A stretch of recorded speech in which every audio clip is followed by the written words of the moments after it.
Hi, this is Christopher Paolini, and I'm here at the 2013 San Diego Comic-Con. And I'm in the artist section of the hall, and this is where a lot of the fantasy and science fiction artists are who directly inspired me when I was growing up. These are the men and women who did the covers of all those books I read, and that they got me into reading and writing. And so it's a real treat to come here and hang out with some of them, talk with some of them, and connect in the way I think lots of artists like to do. So I'm going to be walking around and talking with some of them, including Donato, who contributed to the 10th anniversary edition of Aragon. I'll also be talking with Brom, who I named the character of Brom after. So it should be fun. Hope you enjoy it.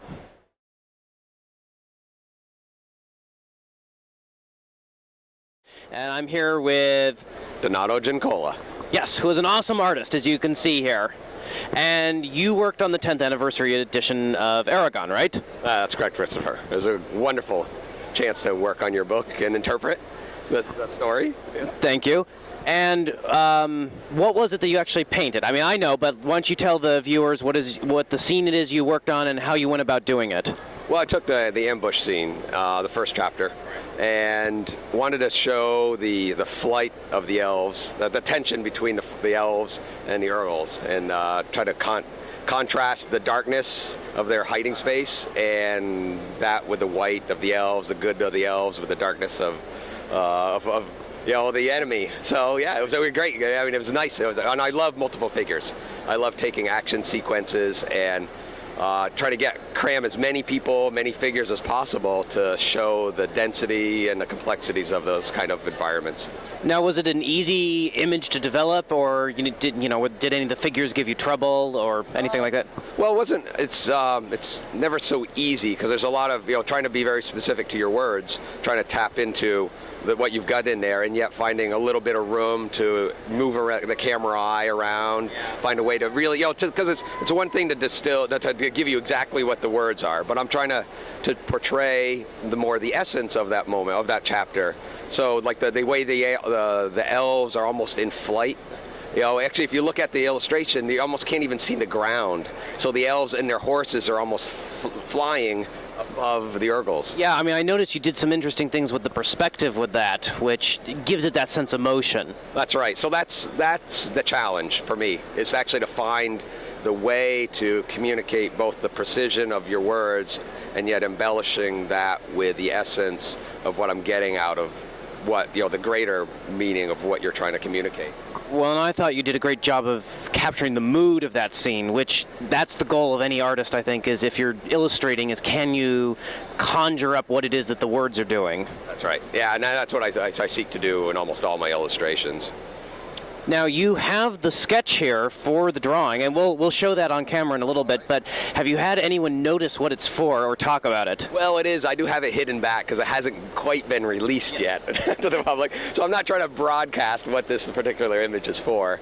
So it is kind of hidden back there, and it is actually a very detailed drawing. Yeah. So it doesn't have, I don't have it under the spotlights over here. So to be honest, there's a couple people who definitely leaned in and taking notice of it. But I have it because I have it back. I am keeping it in hiding. Yeah. So it's a little incognito. That's right, and it is. But it is here because I'm very proud of it. I'm very proud of the image and what it does. Now, maybe you can talk a little bit about your working, the way you work, because I know you paint in oil, and you start with a preliminary sketch, and then you develop it from there? That's correct, yeah. So what you have behind me, and actually in that particular drawing for that chapter, is a very precise, detailed study. And that's not even a study, that's actually a blueprint. It lays the foundation of what I'm going to do in oils. And with that drawing then executed, I will then transfer that drawing onto a board or a panel and then color by number. And how long does it take you to do a painting like that, or this painting in particular? Well, the drawing takes a couple days, and then the actual execution of the oil paints can actually vary drastically depending on how large the work is. So this one in particular, I spent about a week and a half to 2 weeks working on the oils. And did you need any reference for the drawings, or were you able to do it all out of your head? Oh, no, certainly a lot of reference. No, I don't. That's just it. The scene comes out of my head. Working with your words, working with your imagination, composing the dynamics of the composition. So, but after that, after I work out that initial rough idea, then it takes another couple of days, not a whole day, but a couple of days, spread out over time of gathering, okay, what's a horse look like when you're looking down from them? Right. It's easy to find a horse standing there, portrait, right? But like, wow, what does a horse look like when you're above on a high angle? So that takes quite a bit of research. And then for the Urgles, I actually got myself, I pulled out a bow and set myself up in the studio and took some shots of myself and my assistant as well for some of the riders for the elves. Very cool. Well, I think it's a beautiful piece, and I was honored to have you work on the 10th anniversary edition. And hopefully, you'll be able to work on the 10th anniversary edition of Eldest when we get around to that. Well, certainly count me in on that. Yeah, it was a real pleasure to work on your work. Great. Well, thank you. And if you ever guys get a chance, you can check out Donato's work on his website. It'll be linked below. And I hope you like his painting for Aragon as much as I do.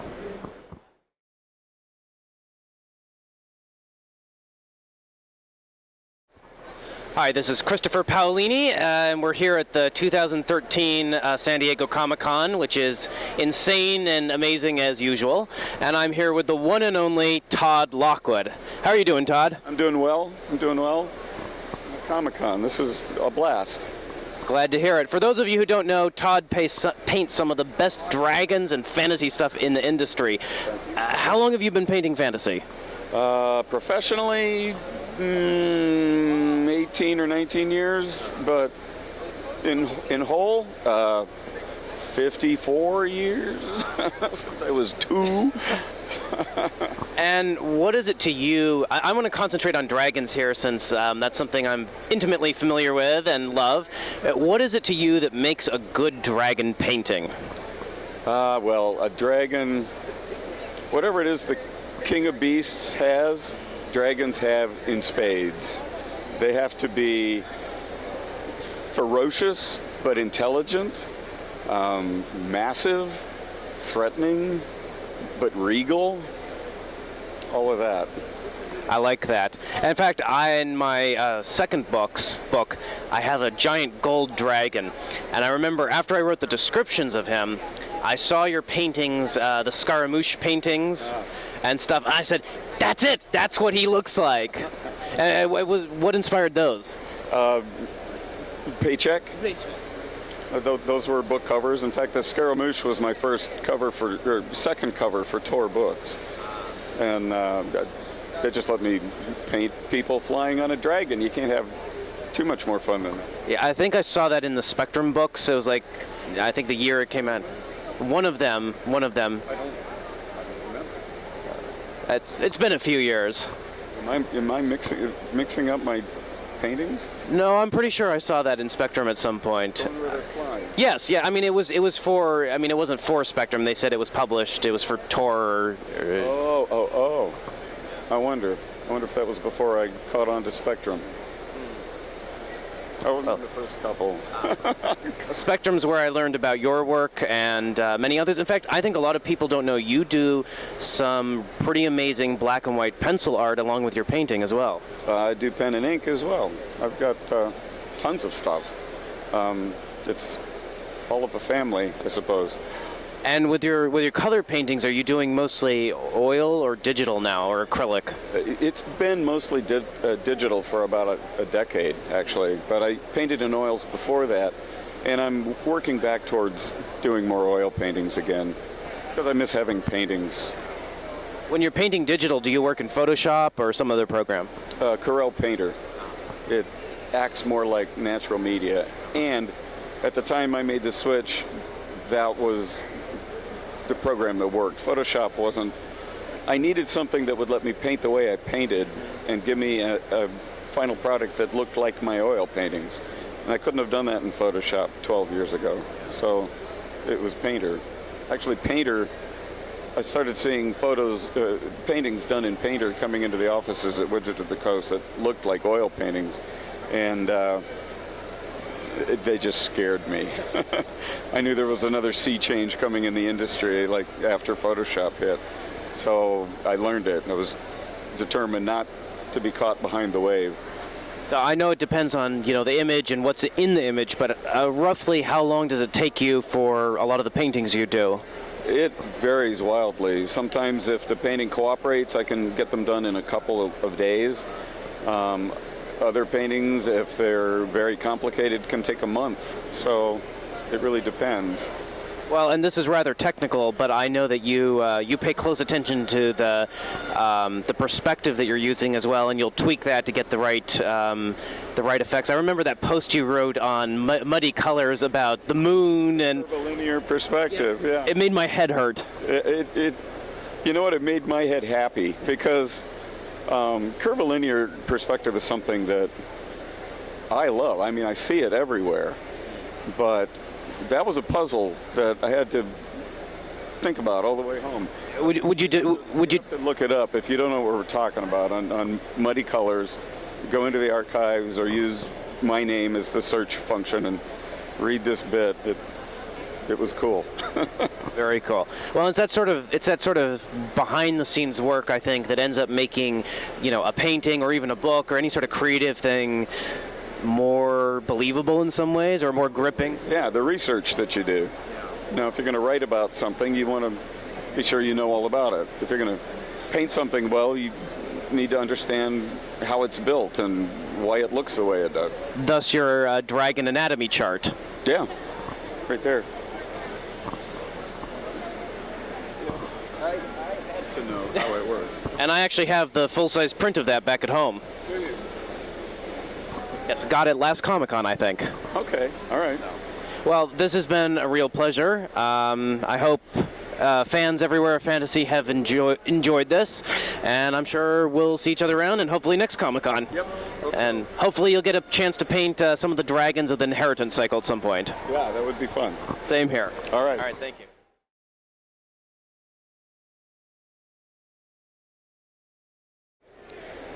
Hi, this is Christopher Paolini, and I'm here at the 2013 San Diego Comic-Con with the one and only Brom. Now, we have kind of an odd history together since as many of the fans may know, I saw your work originally in the Spectrum books, I believe, and then I ended up naming the character of Brom after you in the Inheritance cycle because I liked your work so much. So how did you get started in art and end up in the Spectrum book? I've been doing art as far back as I can remember, and pretty much the very same thing that I'm doing today. I've always been drawing monsters and drawn to the aesthetic of the darker side of things. I feel like I've always been telling stories with pictures and with words. When I was a kid, I'd make books out of staplers and paper. I'd draw the pictures and write the stories. And it's really interesting to this day I'm doing the same thing in my room. I paint the pictures and I write the books and put it all together in the computer. So it's just been one path that's kind of made a full circle, I guess. Well, and you've now transitioned to becoming an author as well as an artist. Could you talk about that a little bit? I think it's similar to what I just touched on. I feel like I wasn't just drawing a static moment. Whenever I created a character, I was interested in what happened before and after the scene. And the pictures captured that moment, but I wanted it to go farther. I wanted to bring these characters to life. So at the age of about 30, I had pretty much got my illustration career established, and I was a little bit frustrated because I wasn't getting to draw and paint exactly what I wanted to, and I thought the best path to do that would be to start writing my own stories. And it started out just trying to create like a short story, something to wrap illustrations around, but the writer bug bit me, and I fell in love with it. Is that obsessive learning curve. And here I am 4 novels later, starting my 5th novel. Yeah. I like that phrase, the obsessive bit getting you. I think that's a good description for the drive you have to have for any kind of art, whether it's painting or writing. It doesn't happen by accident. Oh.